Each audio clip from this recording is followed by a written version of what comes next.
Hi, I'm aJack. Today I want to show you a really cool method to farm glowberries. In last year, my friend Alan from Taiwan shared this genius design with me. Alan has a YouTube channel and I will leave his link in the video description. The one that he sent me is a giant barrel with a glowberries farm inside. This looks amazing, but the actual farm is even better. The way he used bee and frost to harvest berries blew my mind.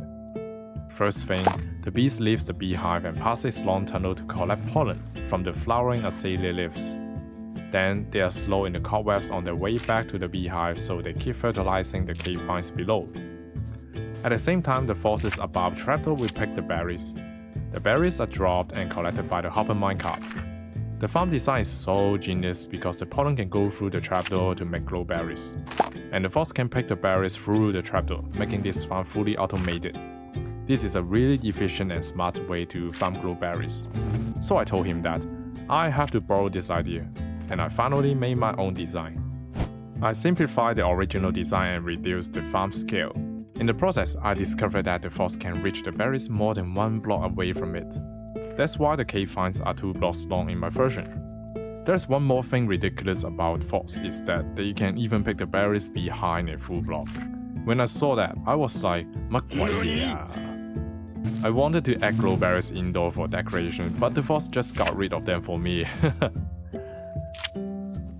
I also discovered that the pollinated bees has an infinite bone meal effect on cave vines. Usually, it can only fertilize plants for 10 times each day, but not for cave vines. That's why I put an entire row of cobweb to keep the bees there as long as possible. Technically, I could simply trap the bees, but I just love watching them collecting pollen from the flower, so I let them to go back to their nests. Now, let's talk about the farm efficiency. If you want the best efficiency, the best place to build would be in the nether or the end. This is because the bee can only work during daytime in overworld. The bees go back to their hives when it's nighttime. However, there is no day or night in the nether and the end, so the bee will work all the time, maximizing the production rate. I recommend to build this at the end because the nether mobs are too dangerous, and it's easier to spawn proof at the end. The enderman cannot spawn when the light level is above 0. I did a 1-hour AFK test on the Ant Island. It produced around 1000 glowberries per hour. This is actually a really good rate. It could be even better if I add more force to it, but it just looks too crowded for me. I didn't test it in overworld. You will expect the production rate is halved as half of the time is nighttime. But feel free to build it in overworld if you don't care about maximum efficiency. You could just make a AFK sleeping pod to skip nights automatically. This one is essential if you want to make a lot of glowberries in the overworld. What's even better about this farm mechanics is that you could change it to sweet berries farm. It is not as good as glowberries because the bees cannot fertilize berry bush infinitely, but the production rate is still pretty good in a scale of just 9 berry bushes. I will show you how to modify this at the end of this video. Alright, now it's time to start building the new glowberries farm. Let's go!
Bye.